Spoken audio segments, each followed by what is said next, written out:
بسم الله الرحمن الرحيم. الحمد لله والصلاة والسلام على رسول الله محمد وآله وصحبه ومن اهتدى بهداه. رب اشرح لي صدري ويسر لي أمري واحلل عقدة من لساني يفقه قولي. لا واني فقه لدينا واني تلو ششم هل لباسي جمعي داين هندي شدي كلوشتاني كبيرت سبارت بجمعي بيزانين أويك كاتي نويجي جمعة ومن لا جمهور الصحابة وهروها جمهور العلماء باتفاق زانان كاتي نويجي نيوروية يعني دبي نويجي نيوروي بوبي بانجي دابي وهروها لنواني كاتي نويجي نيورو وهروها نويجي عسر دتواندري نويجي جمعة أنجام بدري أنس بومان دجير توكا في غنبري خواه صلى الله عليه وسلم كان يصلي الجمعة إذا مالت الشمس ففرميت في غنبر صلى الله عليه وسلم نويجي جمعي دكت أو كاتيك خور لنا وراسي آسمان لايددا يعني لقلبوني نويجي نيورو في غنبر صلى الله عليه وسلم دستي كردوا بأنجام داني واجباتكاني جمعة وهروها ابن عمر وهروها إمام علي نعمان كري بشير عمر كري حارث ومان دجيرنوا وإمام الشافعي رأيوايا كبيغمبري خواه صلى الله عليه وسلم وأبو بكر وعمر كري خطاب عثمان كري عفان وهمو إمام بيشواكاني دواي أوانش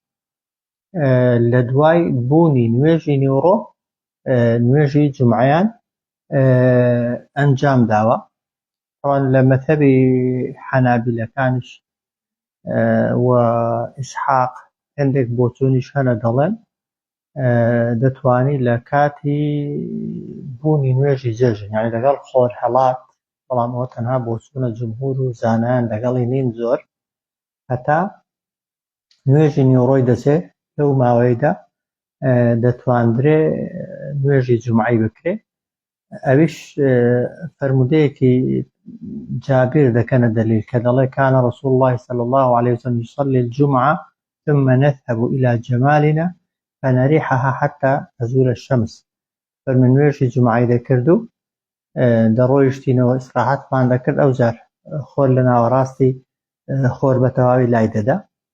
کە دەڵێن ئەو فەرمودەی دەکەنە دەلیل بەڵام عولەما هەندێکیان تەبان فەرمودەکەی بەلاواز دەزانن و هەندێکیان دەفەرمون مەبەست لە جومعەی مەبەستی جەماعەت و باسی نوێژی جەژن بووە ئەو کاتانە کە جێژن و جومعە کەوتوونەتە یەک ڕۆژی و هەندێکی دیکە دەفەرمون نا مەبەست پێی ئەوەیە کە پێغەمبەر صلی الله عليه وسلم لە نوێژی جومعەی پەلەی کردو یعنی هەر کە بانگی داوە یەکسەر دەستی بە خوتبەکەی کردووە دوای بانگەکەی وەکو نوێژەی نێوڕۆیە نەوەستاوە 4 ڕەکعات سوننەتی بکا و ئینتیزاری خەڵکی بکە بەبێ گومانی تەبانەوەی کە ئیشکالی تێدا نیە و جمهوری عولەما و سەحابە لەسەری یەک دەنگن ئەوەیە کە دەبێ نوێژی نیوڕۆ بوو بێت ئەوجار کە نوێژی نیوڕۆ بوو بانگ بدرێ و تەبان دەکرێت زوو دەست بە خوتبەکەی بکرێ بەڵام هەتا نوێژی عەسرێ دەبێ لەو مدەتەیدا لە هەر کاتێکیدا نوێژی جومعەی ئەنجام بدرێ ڕێگە پێدراوە دروستە بابەتێکی دیکە بە چەند کەس دەتوانین جومعە بکەین لای عولەمایان تەبان خلافی تێدا نییە کە جومعە بە جەماعەت دەکرێت بە تەنها ناکرێت بۆیە یەک لە مەرجەکانی نوێژی جومعەی ئەوەیە کە دەبێت لای کەمی ئیمام و مەئموم هەبن کەسێک کە بێ ئیمامەتی بکا و خوتبەی بخوێنێتەوە خەڵکێکیش هەبێ نوێژت لە دوا بکات دەنا بە تەنها لە ماڵی خۆت 1000 خوتبەش بخوێنیەوە ناتوانیت 2 ڕەکعات نوێژی جومعەی بکەیت چونکە پێغەمبەرمان صلی الله عليه وسلم دەفەرمێت الجمعة حق واجب على كل مسلم في جماعة فمن جمعة هەر کێکی واجب کراوە لەسەر هەموو موسڵمانێک کە بە جەماعەت بیکە جا سەبارەت بە ئەو ژمارەی کە جومعەی پێدا دەمەزرێ زیاتر لە 15 مەذهەبمان هەن بەڵام ڕەئی ڕاجع و بەقووەت عولەما دەفەرمون ئەوەیە کە بە 2 کەس و زیاتریش دەتوانین نوێژی جومعەی بکەین، چونکە پێغەمبەرمان صلی الله عليه وسلم فەرموویەتی الئیثنان فما فوقها جەماعە، دوو کەس یا زیاتر لە دوو کەسیش پێیان دەوترێ جەماعە. و شەوکانیش دەفەرمێت هەموو نوێژەکانی دیکە بە ئیجماع بە دوو کەسی دەکرێت بە جەماعەت بیکەیت،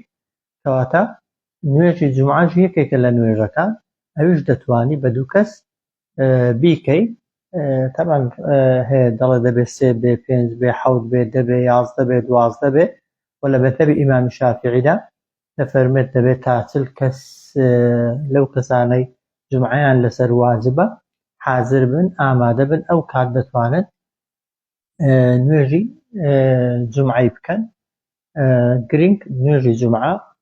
بەهێز و بەقووەت ئەوەی دەتوانرێت بە دوو کەسیش بکرێت لەو کەسانەی کە جومعەیان لەسەر واجبە، و جومعەکەشیان یەک دەبێتە ئیمام و یەکێک دەبێتە مەئموم، ئیشکالێکی تێدا نییە. لەکوێ جومعە دەکرێت؟ بێگومان طبعاً ئەو شوێنەی جومعەی لێدا دەکرێت دروستە ئاوادانیەکی گەورە بێ، دروستە گوندێک بێ، و دروستە مزگەوت بێ، و دەکرێت لە ناو ئەو خانوانەدا بیکەی ئەگەر مزگەوتیش نەبێت کە ماڵی لێنە، و هەروەها ئەگەر دەشتاییەکیش بە مەرزەی تابع و شوێنکەوتەی ئاوادانیەکی بێت، جۆڵەوانی نەبێ، یعنی گوندێک هەیە مزگەوتی نییە، یا مزگەوتەکە ئیشکالێکی تێدا لە تەنیشتی مزگەوتەکەی لە نزیکی عەفو گوندەکەی ئاوادانیەکەی دەشتێک هەیە، شوێنێک هەیە دەچی لەوێ جومعەی دەکەی، مادام شوێنە دەشتەکە تابع و شوێنکەوتەی ئاوادانیەکەیە دەکرێت لەوێش نوێژی جومعەی ئەنجام بدرێ. بەڵام وەکو پێشتر لە مەرجەکانی جومعەیدا باسمان کرد، جومعە لە چۆڵەوانی و لەو شوێنانە کە شوێنی نیشتەجێبوون نین ناکرێ، بەڵام لە نزیکی ئاوادانیەکەی ئەگەر شوێنێک هەبێت با مزگەوتیش نەبێت بەڵام تابعی ئاوادانیەکەی بێ، دەکرێت نوێژی جومعەی تێدا ئەنجام بدرێ. یەکێکی دیکە لە مەرجەکانی جومعەی بریتیە لە خوتبە وتار. عولەما بەوازبی دەزانن کە هەموو نوێژێکی جومعە چۆن نوێژەکە دەبێتە 2 ڕەکەعات و بە جەماعەت دەکرێت، دەبێت بە هەمان شێوە ئیمامێکیش هەبێت خوتبە یان 2 خوتبە بخوێنێتەوە. بەڵگە و دەلیلیان چییە کە دەڵێن خوتبە واجبە؟ ئەو ئاەتەی کە خوا دەفەرمێت یا ئەیها الذین آمنوا إذا نودي للصلاة من يوم الجمعة فاسعوا إلى ذكر الله. ئەی خەڵکینە ئەگەر بانگ کران، بانگ درا بۆ نوێژ لە ڕۆژی جومعەدا، بڕۆن تەلە بکەن بۆ ذیکری خوا. ئەو ذیکری خوایە دەفەرمون ئەو ئاەت و فەرمودانە ئیمام کەوتاربێژ خەتیب دەیان خوێنێتەوە باسییان دەکە. و هەروەها جابیر بۆمان دەژێڕێتەوە کە دەفەرمێت پێغەمبەر صلی الله عليه وسلم إذا صعد المنبر صلى، ئەگەر سەر دەکەوتە مینبەرێ سەلامی لە خەڵکی دەکرد، ئەوانە بەڵگەن لەسەر ئەوەی کە و نەجبی دراوە و نەجبی ستراوە. پێغەمبەر صلی الله عليه وسلم یان هیچ یەکێک لە ئیمامە گەورەکان لە سەحابە لە خولەفا جومعەیان کرد بێت بەبێ ئەنجامدانی بەبێ ئەوەی خوێندنەوەی وتارەکان، یعنی خوێندنەوەی وتارەکان و بەشداربوون لە وتارەکان، جێگرەوەی 2 ڕەکەعات نوێژە. بەڵێ ئەو کەسەی کە دەچێتە جومعەی ئەگەر فریای نوێژەکەشکەوێ ناتوانین بڵێن جومعەی بەرنەکەوتووە، بەڵام بێگومانی تاوانبار دەبێت بۆی کە بە ئەنقەست بۆ خوتبەکەی نەچێت و گوێ لە خوتبەکەی نەگرێت. خوتبە خوێندنەوەکە و گوێ لێگرتنەکەشی بە بێگومانی واجبن. بۆیە خەتیب هیچ دەبێ خوتبەی بخوێنێتەوە، لە خوتبەکەیدا یەکەم شت کە دەیکات و کە دەیڵێت وەکو پێغەمبەر کردوویەتی صلی الله عليه وسلم سەلامی لە خەڵکی کردووە. و هەروەها سنەت وایە ئیمام ڕوو لە یعنی خەڵکەکە ڕوویان لە قیبلە بێت و ئیمام ڕووی لە خەڵکی بێ. و هەروەها خوتبەکە پێویستە ستایشی خوای پەروەردیگاری تێدا بێت، و هەروەها سەڵاواتدان و يعني صلوات و ستایشی پێغەمبەری تێدا بێت صلی الله عليه وسلم و ناوەڕۆکەکەی ئامۆژگاری بێت و هەروەها لای کەمی هێندێک ئاەت و فەرمودەی تێدا باز بکرێن لە ناو خوتبەدا، یعنی خوتبەکە تەنها خوتبەیەکی وەک دەڵێ تەرفیهی نەبێ یان تەنها صرف بەحت خوتبەیەکی سیاسی نەبێ، بەڵێ باسی واقعێک دەکەی کە لە سەردەمی خۆتدایە، بەڵام دەبێت پشت ببەستی بە ئاەت و بە فەرمودەی پێغەمبەری خوا صلی الله عليه وسلم و هەر ڕووداوێک بتەوێت باسیکەی و تەحلیلاتی بۆ بکەی، نابێت ڕەئی خۆت بێ بەتەنێ، دەبێت ئەو قسانەی خۆت بەهێزکەی بە قووەتکەی بە ئاەت و بە فەرمودەی پێغەمبەری خوا صلی الله عليه وسلم کە ئەبو هورەیرە بۆمان دەگێڕێتەوە کە دەفەرمێت پێغەمبەری خوا صلی الله عليه وسلم کە خوتبەی دەست پێ دەکرد بە ئەلحەمدولله دەستی پێ دەکرد و دەیفەرموو هەر ئیشێک بە ناوی خوا دەست پێ نەکە دوابڕاوە و بێخێرە. و هەروەها یەکێکی دیکە لە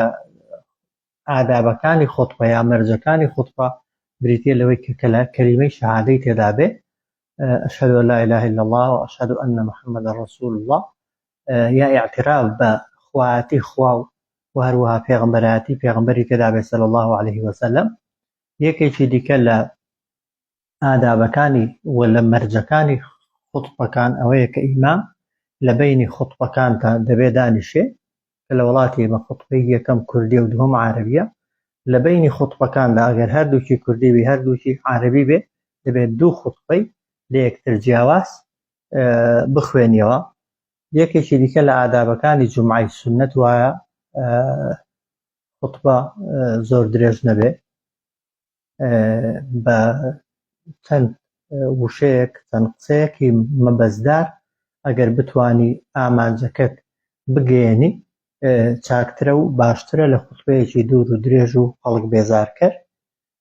و هەروەها یەکێکی دیکە لە ئادابەکانی ئەوەیە کە نوێژەکە کورد نەبێت، نوێژەکە درێژ بێت، کە فەرمودەمان هەیە خوتبەی کورت و نوێژی درێژ لە ڕۆژی جومعەیدا نیشانەی تێگەیشتووی خەتیب و وتاربێژەکەیە، بەڵام بەداخەوە تەبعاً ئەو سونەتە کەمتر دەتوانین مڕاعاتیکەین. بەشێکی لەوانەیە خەتای وتاربێژەکەی بێ کە هێندە فەسیح و بەلیغ نەبێ، بە چەند کەلیمەیەک مەبەستەکەی تێبگەیەنێ، و بەشێکی دیکەی وەک دەڵێ ئاستی تێگەیشتنی خەڵکی بەڕاستی لەو ئاستەی دانیە بتوانی بە خوێندنەوەی ئاەتێک و فەرمودەیەک بە تەنها چەند کەلیمەیەک ئەوەی دەتەوێتیان بگەێنی. جاری وایە ئەو مەبەستی دەتەوێت پێویستی بە چەندان جار دووبارەکردنەوە و تیکرارکردنەوە و بەراوردکردنی هەیە لەگەڵ واقعدا، بۆیە زۆر جار تەبان نەک زۆر جار هەموو خەتیبەکان ناچارن خوتبەکانیان نیسبەتێک درێژکەنەوە کە بەبێ گومانی خوتبەی پێغەمبەری صلی الله عليه وسلم ئەوەندە درێژ نەبوون، تەنها دەقەیەک و دوو دەقەوێ، بەڵام بە بەراورد لەگەڵ نوێژەکەیدا نوێژەکەی زۆر درێژ بووە، بە بەراوردی نوێژەکەی خوتبەکەی کورد بووە، بەڵام خەڵک لەبەرەوەی نوێژەکە خوتبەکە بە دانیشتنەوەیە و کەسەکە پاڵی داوەتەوە بەلایەوە ئاساییە، بەڵام ئەگەر هەر ئیمامێک لە وڵاتی ئێمە نوێژە درێژ کاتەوە خەڵک لەبەرەوەی بەڕوح و بەدڵ نوێژەکەی ناکە، تاقەت و بەرگەی نوێژی درێژ ناگرێ. بۆیە خوتبە زۆر زۆر درێژ نەبێ، بکاکە ئەندازێک ببێتە مایەی بێزارکردن و ناڕەحەتبوونی خەڵکی. دەنا ئەگەر پێغەمبەر صلی الله عليه وسلم خوتبەی کورد بوو بێت نوێژی زۆر درێژ بوون، زۆر جار لە ڕکعاتی یەکەم پێغەمبەری خوا صلی الله عليه وسلم سوورەتی قافی لەناو خوتبەیدا خوێندوێتەوە، هێندێک جار لەناو نوێژەکەیدا خوێندوێتەوە. سوورەتی قاف بەبێ گومانی زۆر جار تەفسیر و لێکدانەوەشی کردووە، تەنها خوێندنەوە نەبووە. ئەگەر تەنها سوورەتی قاف بخوێنیەوە لەدەقە جارێکێکت پێ دەچێت بە جوانی بیخوێنیەوە. ئەگەر تەفسیر و لێکدانەوەشی بۆ بکەی، خۆ ئێمە ناچارین ئاەتەکان تەفسیرکەین، فەرمودەکان تەفسیرکەین، ئەگەر تەفسیری نەکەی جاری وایە تەفسیریشی دەکەی بەسەر وەبنی و بە سەقەتی لێت حاڵی دەبن. بۆیە خوتبە کورد بێ هەتا دەکرێت و نوێش درێژ بێت بە ئەندازەیە خەڵک نەبێتە مای بێزاری و ناڕەحەتکردنی خەڵکی. و یەکێکی دیکە لە ئادابەکان کە خەتیب ڕەچاوی کە ئەوەیە کە خوتبە هەمیشە تەرغیب و تەرهیبی تێدا بێ، هاندانی تێدا بێ بۆ کاری باشە، بۆ کاری چاکە، پاداشت و وەک دەڵێ چاکەی خوا لەگەڵ ئەو کەسانی کە چاکەکارن بۆی خەڵک هان بدرێت لەسەر چاکە، و هەروەها ئیندار و ئاگادارکردنەوەشی تێدا بێت بۆ خەڵکی. و خاڵێکی دیکە تەواان بۆ خەتیب و وتاربێژ ئەوەیە کە حەکیم بێ، دانا بێ و قسەکانی بە حکمت و داناییەوە بکە. دوو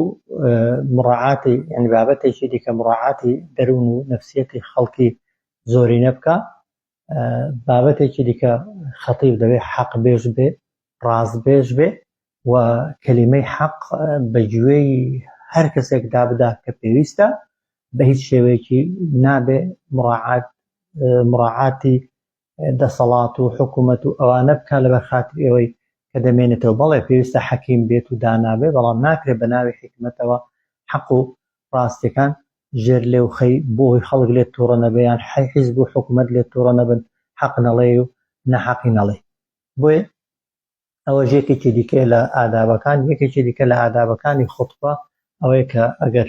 خەتیب بتوانێت بە دەنگی بەرز و بە دەنگی بەهێزەوە بە حەماسەت و وەک دەڵێ ورە بەرزیەوە خوتبە بخوێنێتەوە، حەماسەت و هەستی خەڵکی بجۆڵێنێ، بە بێگومانی ئیشێکی باشە و ئیشێکی چاکە، بە تایبەتی لە کاتی هەندێک بابەتی سەرنجڕاکێش کە بە نمونە ئەگەر باسی عەذاب و سزا بێت تۆزێک دەنگ بەرز کاتەوە، تۆزێک هاوارێکی بکە بۆ ئەوەی کاریگەری زیاتر بێ، تەبیعیە. بەڵام لە هەموو حاڵەتەکاندا دەبێ وریابی کە پێغەمبەر صلی الله علیه وسلم دەفەرمون زۆر جار کە خوتبەی خوێندوێتەوە هێندە تووڕە بووە لەناو خوتبەیدا چاوی سوور بوونەتەوە، بە دەنگێکی زۆر بەرز خوتبەی خوێندوێتەوە و تووڕەیی تووشی بووە بە ئەندازەیەک وات زانیوە سوپا و جێیشێک ئاگادار دەکاتەوە، دەی ترسێنێت و هانی دەدا بۆ ئەوەی بۆ شەڕکردن. ئەوجار خاڵێکی دیکە لە خوتبەیدا ئەوەیە کە سنەت وایە خوتبە بە زمانێکی فەسیح و بەلیغ. فەسیح یعنی بە زمانێک خەڵک لێت تێبگا، بە زمانی سادە تەسەڕعات و خۆ مشاوەشکردنی بۆ کەلیمە ڕیزکردن زۆر تێدا نەبێ. ئەوجار خوتبەکە مڕەتەب بێ، بزانی باسی چ دەکەی، بابەتەکان تێک هەڵ نەکەی. ئەوجار ئەوەی گوتت لەسەر مینبەرێ بەڕوونی بێڵێ با هەموو خەڵک لێت تێبگا، مەجالی تێدا نەبێ خەڵک بۆ تەئویل و تەفسیر کا بە خراپە. و هەروەها زۆر کەلیماتی دەگمەن وشەی ڕق کە خەڵک بە زەحمەت لە معناکان و لە مەبەستەکانی تێدەگا چاکتر وایە لە خوتبەی باز نەکرێن. بە کورتی خوتبە بە زمانێکی سادە و بە زمانێک کە هەموو خەڵک لێت تێبگات و لێت حاڵی ببێ خوتبەکەی بخوێنیەوە باشترە، چاکترە لەوەی کە بۆ زۆر جار بۆ ئەوەی خۆت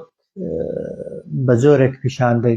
محاولە بکەی کەلیماتی غەریبە، کەلیماتێک کە کەس لێت تێناگا بۆ خۆش لەوانەیە جاری وا هەیە مستەڵەح و زاراوەیەک بەکاربێنی نەزانی یعنی چییە.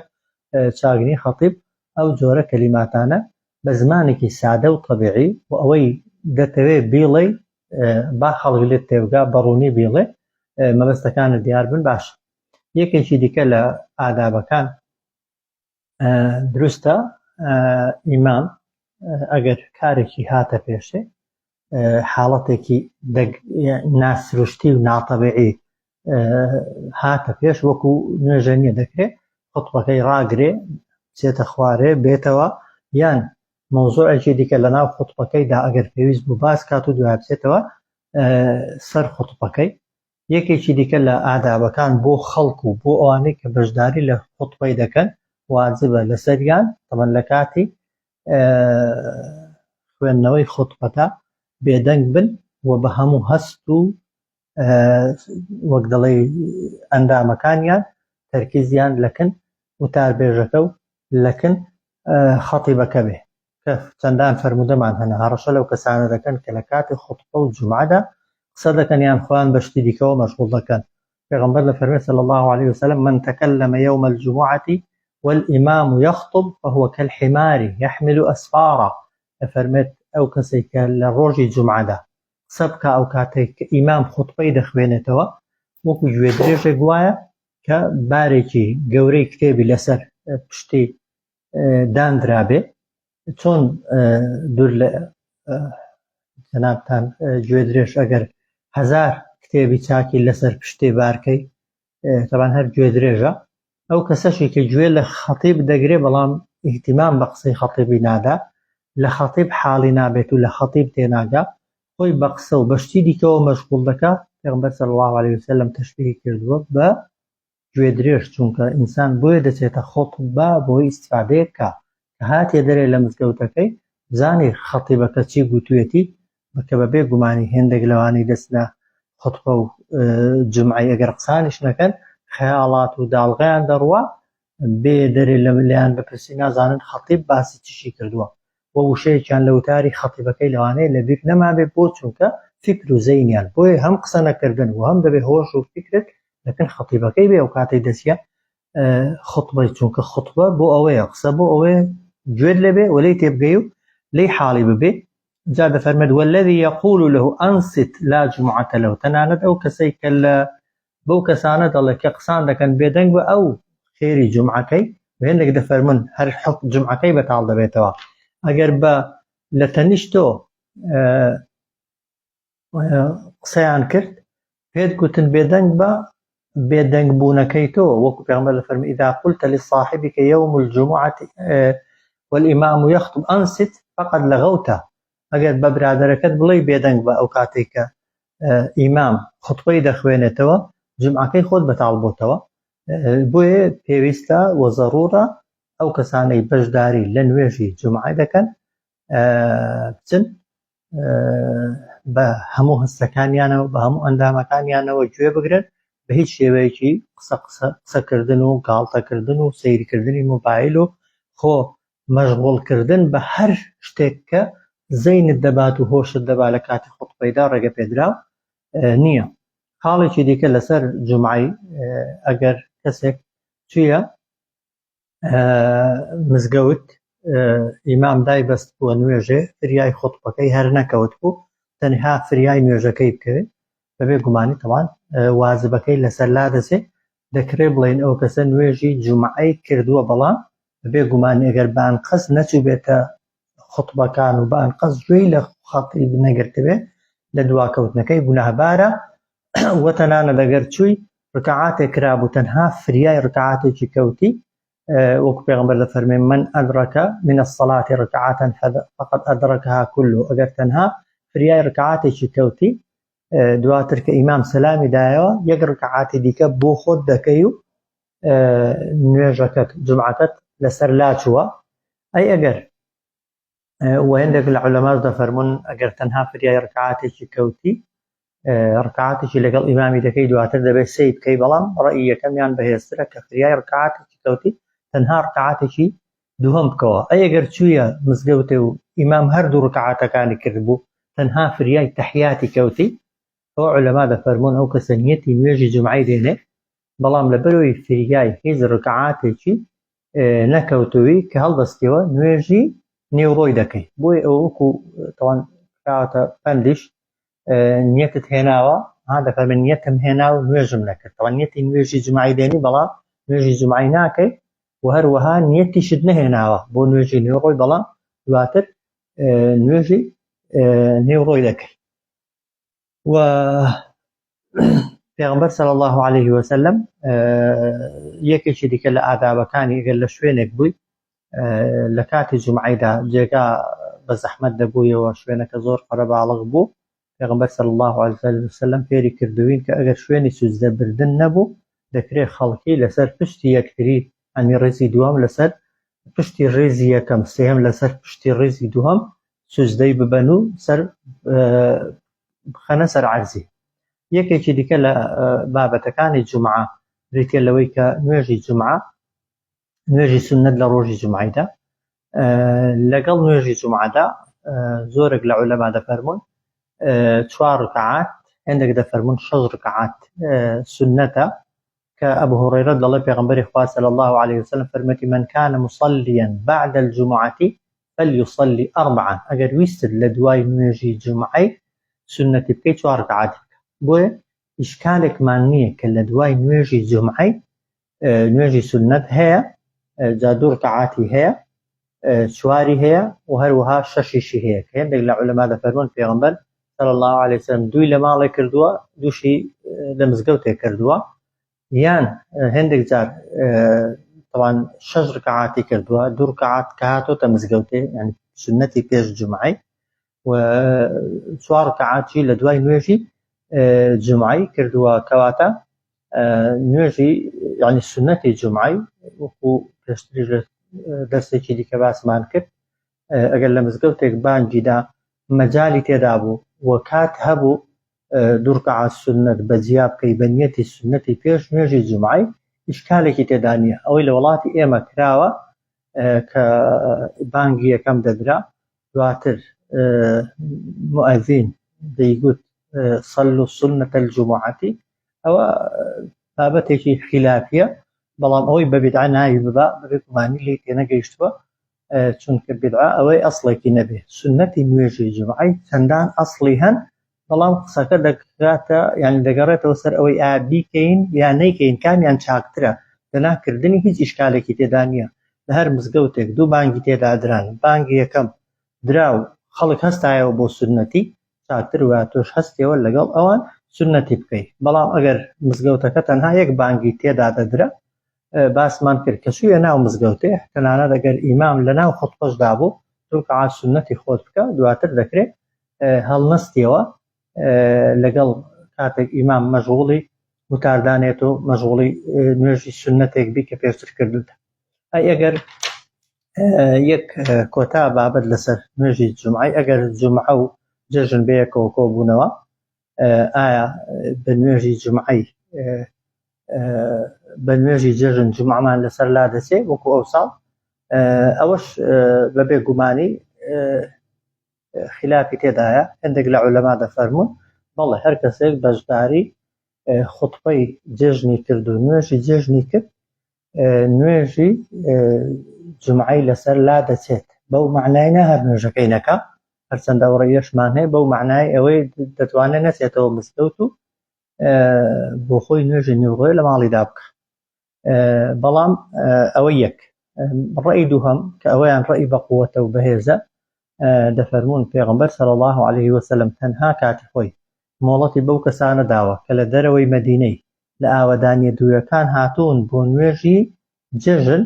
فەرموویەتی ئەوەی ڕۆیشتەوە دەرەوەی مەدینەی و ماڵەکانی خۆی دەتوانێت بۆ نوێژی جمعانێتەوە دەتوانێت تەنها ڕوخسەتە بۆ کەسێک کە بچێتە دەرەوەی ئاوەدانیەکەی و هاتنەوەی بۆ نوێژی جمعە زەحمەت بێت و کە جاران بە پێیان بووە و زۆر خەڵکیش هەبووە دوور بووە بۆ ئەو کەسانێک کە توانای هاتنەوەیان نییە ڕوخسەتە بەڵام لە هەموو حاڵەتەکاندا تەبعاً نوێژی جمعە بە هیچ شێوەیەکی نابێت لاچێت ئیمام دەبێت نوێژی جێژنیش بکات و نوێژی جمعەش بکات وەکو وتم ئەو کەسانێک کە بۆیان ممکن دەبێت و بۆیان دەگونجێ وە نزیکن و لەناو ئاوەدانیدانە دەبێت هەردووکیان بکەن بەڵام بۆ کەسێک کە دەسێتەوە دەرەوەی ئاوەدانیەکەی ڕوخسەتێکی دراوە ئەگەر بەشداری نوێژی جێژنی کرد دەتوانێت بەشداری نوێژی جمعی نەکاتەوە صلی الله على سيدنا محمد وعلى آله وصحبه أجمعين